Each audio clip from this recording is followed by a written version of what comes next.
Hay gestos que parecen amor, hasta que te das cuenta de que son otra cosa. A veces uno confunde el cuidado con el control, la generosidad con la trampa, y cuando lo entiendes, ya es demasiado tarde para volver atrás. Me llamo Juan. Tengo 28 años ahora, pero cuando todo esto empezó apenas tenía 21. Estudiaba ingeniería en una universidad pública al norte de la ciudad. Vivía en un departamento pequeño con mi primo Alberto, que casi nunca estaba porque trabajaba de noche en una gasolinera. La verdad es que pasaba mucho tiempo solo.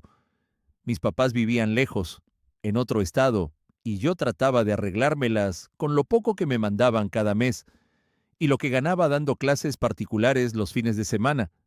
No era una vida mala, tampoco era buena, era funcional.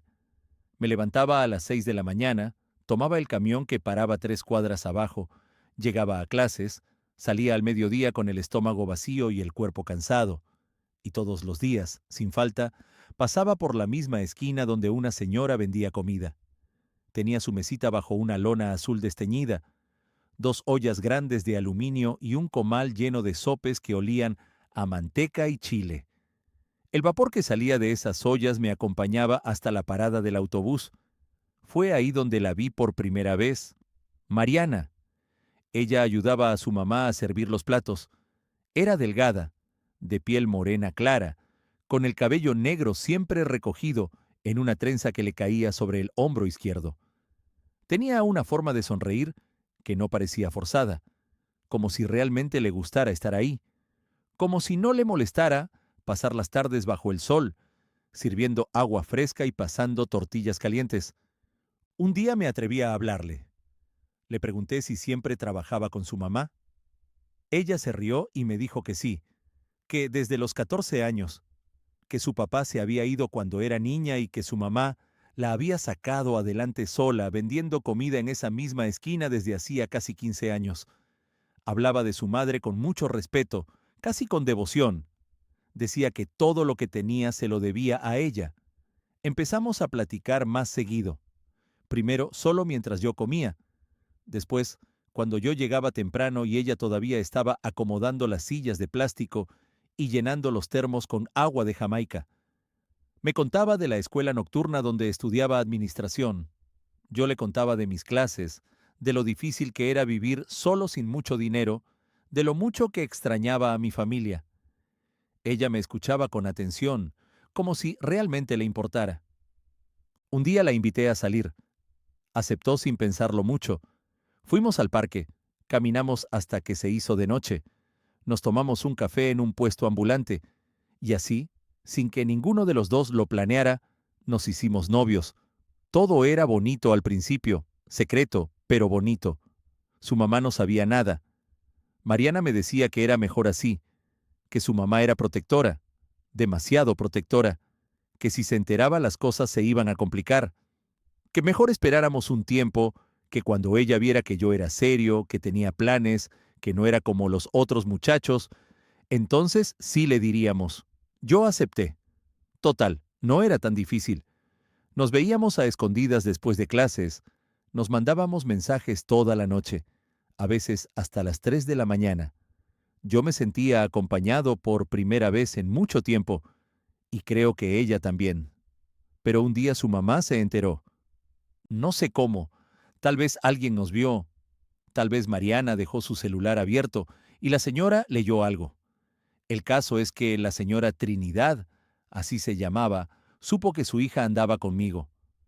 Mariana me contó que su mamá se puso muy mal, que lloró, que le dijo que yo era un estudiante sin futuro, que la iba a distraer, que iba a arruinar todo el esfuerzo que había hecho por darle una mejor vida.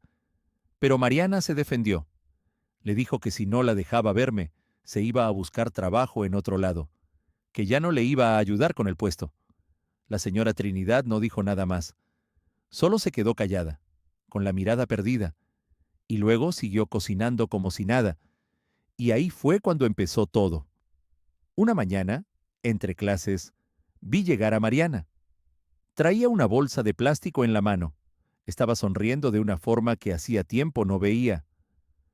Mira, Juan, mi mamá te mandó almuerzo. Me sorprendí.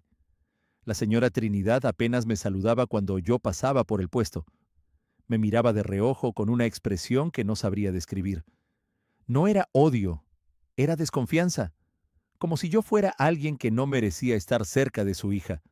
Pero tampoco era agresiva, simplemente me ignoraba. Me trataba como si fuera invisible. ¿En serio? Sí, fíjate que anda rara últimamente, pero ya decía yo que no era tan mala. Creo que poco a poco te la vas a ir ganando.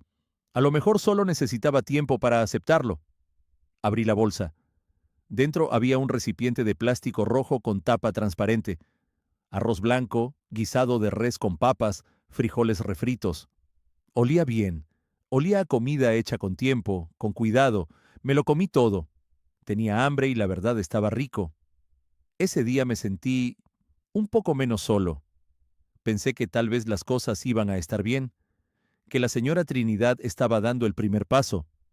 Al día siguiente, Mariana volvió a traerme comida, otra vez en el mismo tipo de recipiente, y al otro día también, y toda esa semana, siempre lo mismo, siempre en esos recipientes rojos con tapa transparente. Yo me sentía agradecido.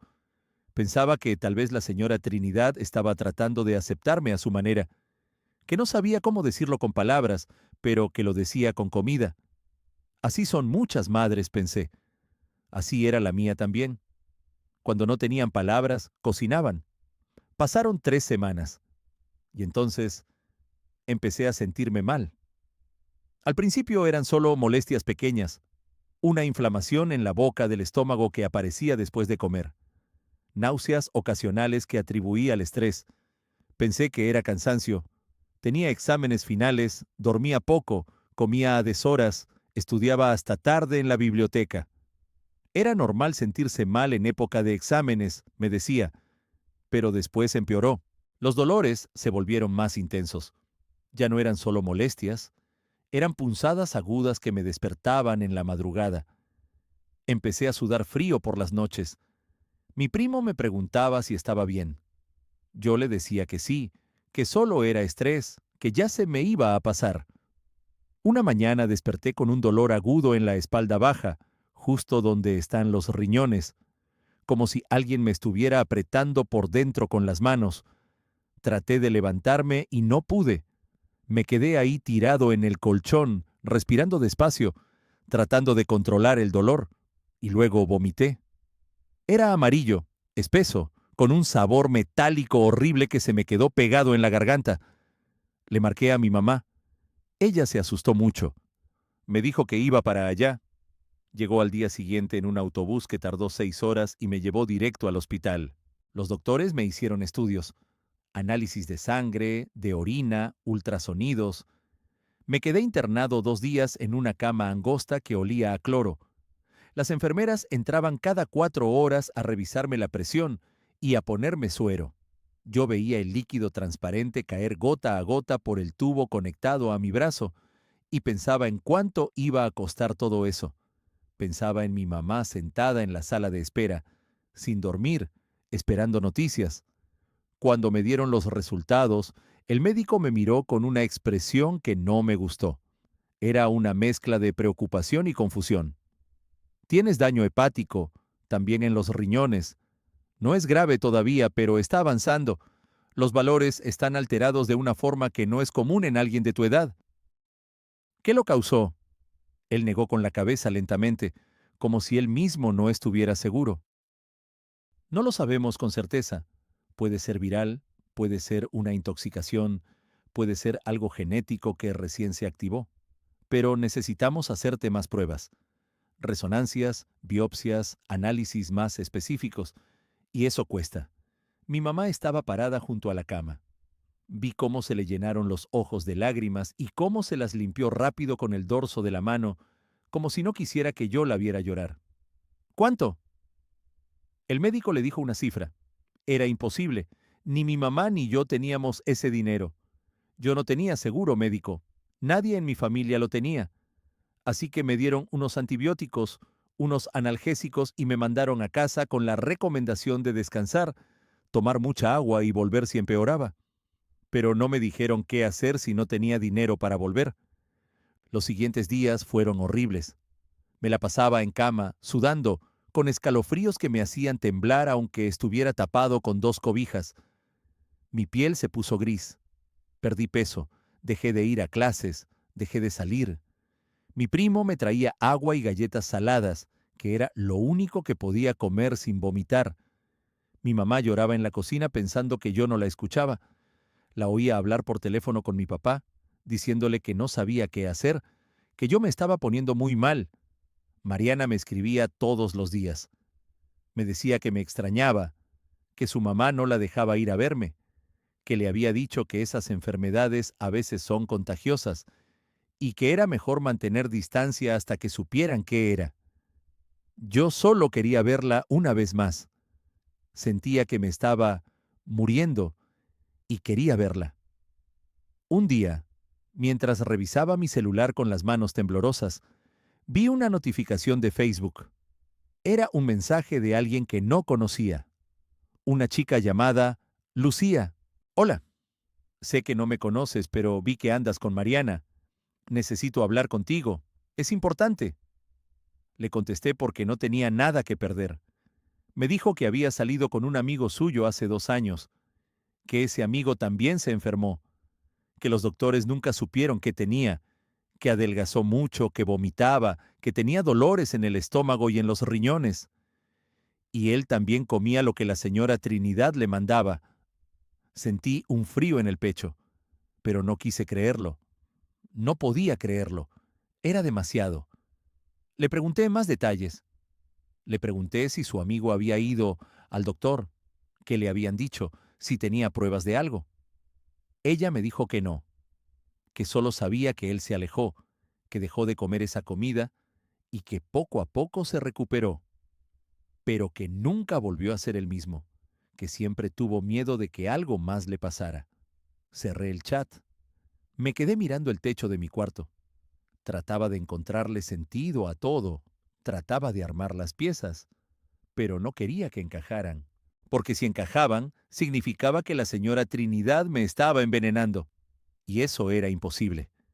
Eso era algo que pasaba en películas, en historias de terror, no en la vida real, no con una señora que vendía comida en una esquina, no con la mamá de la chica que amaba.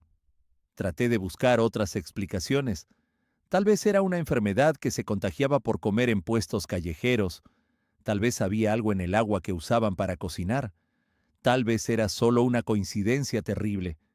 Tal vez yo estaba paranoico por la fiebre, por el miedo, por la desesperación de no saber qué me estaba pasando. Pero las piezas seguían encajando y yo no quería verlo. Le conté a mi mamá.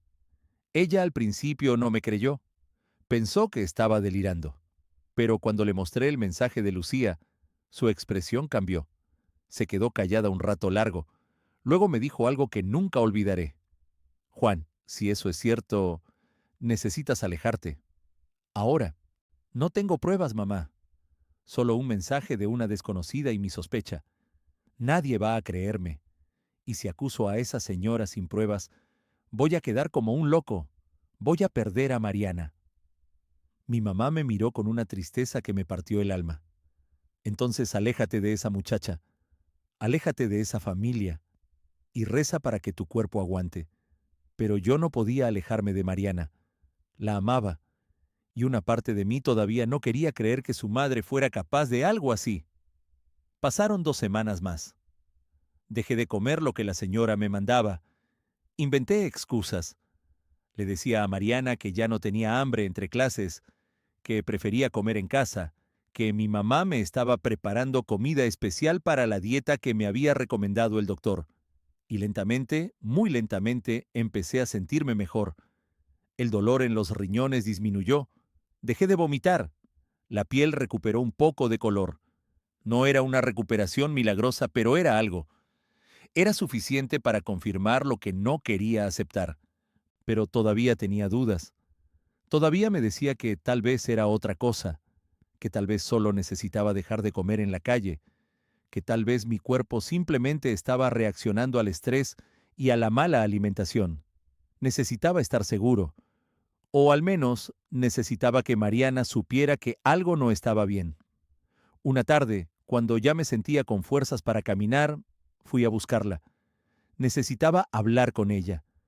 Necesitaba que supiera lo que estaba pasando. La encontré afuera de su casa, barriendo la banqueta. Me vio llegar y corrió hacia mí. Me abrazó fuerte como si tuviera miedo de que me fuera a desaparecer. Lloró contra mi pecho. Pensé que te ibas a morir. Yo también. Nos sentamos en una banca del parque que estaba a 2 cuadras de su casa. Le conté todo. Le hablé de Lucía, del otro chico que se enfermó, de cómo yo había empezado a sentirme mejor cuando dejé de comer la comida que su mamá me mandaba. Mariana me miró como si le hubiera dicho que la tierra era plana.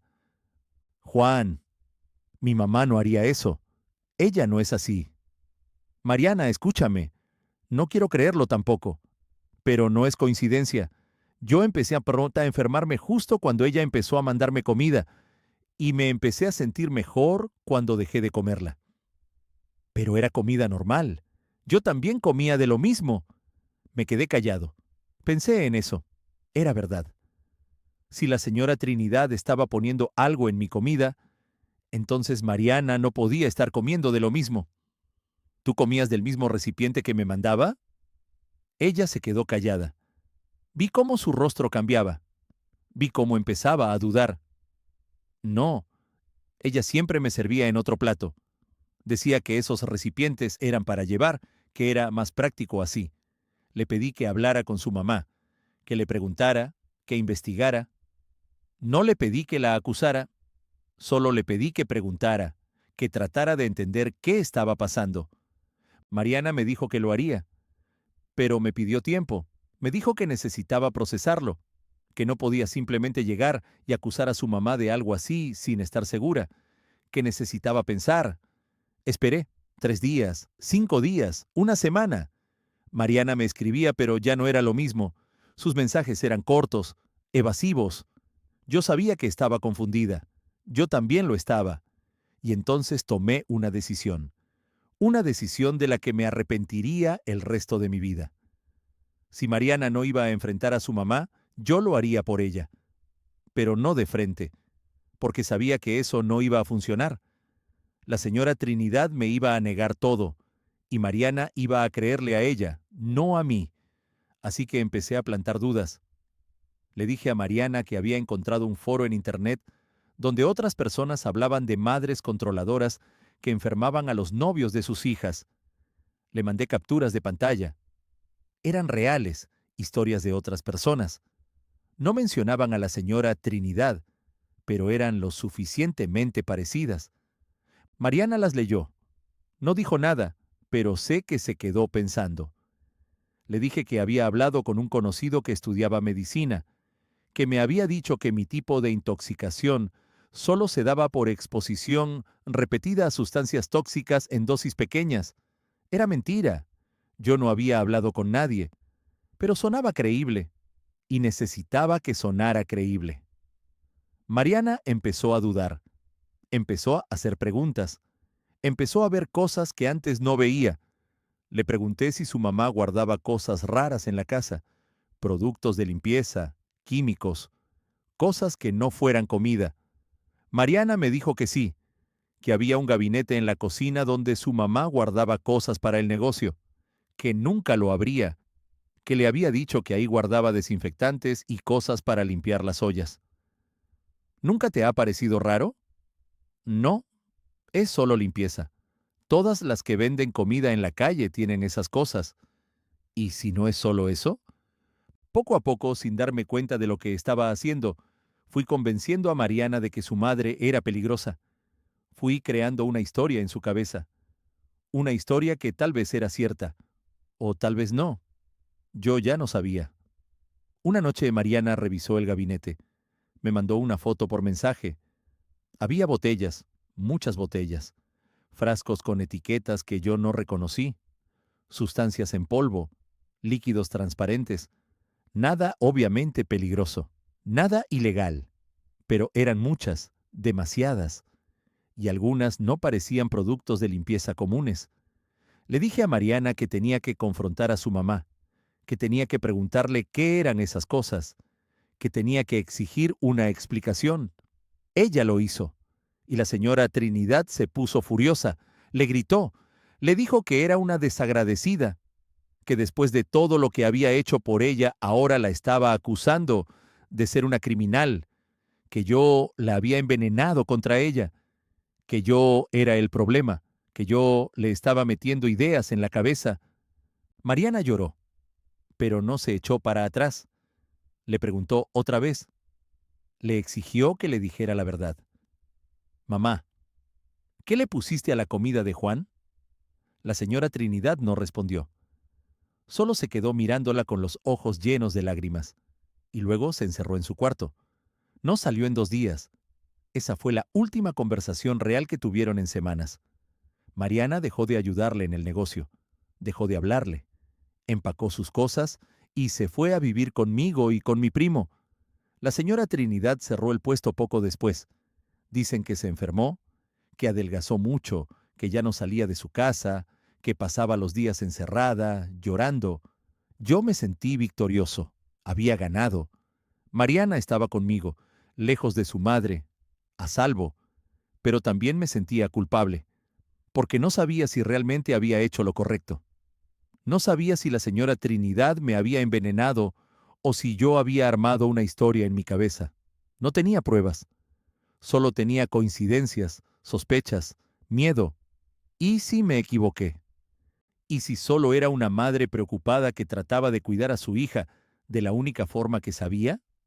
Los meses pasaron. Yo terminé de recuperarme del todo. Volví a la universidad.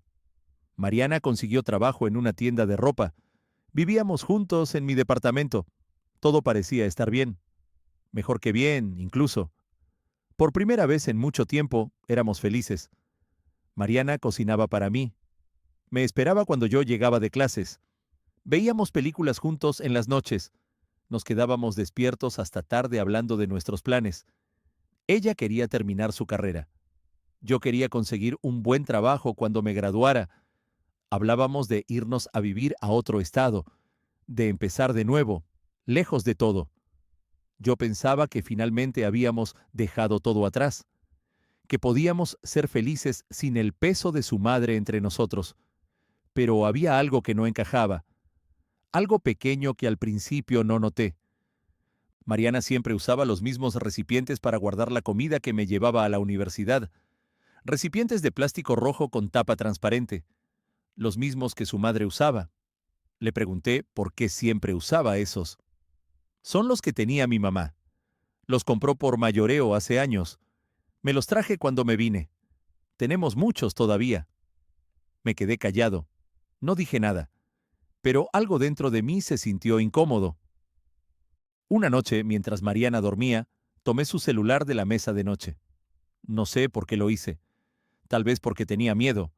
Tal vez porque algo dentro de mí me decía que había algo que no estaba viendo.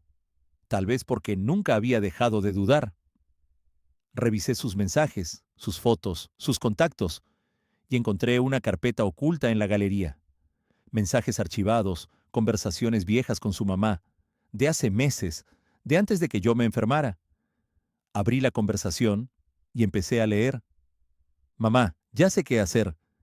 Acuérdate, mija. Poquito, que no se note. ¿Y si se enoja?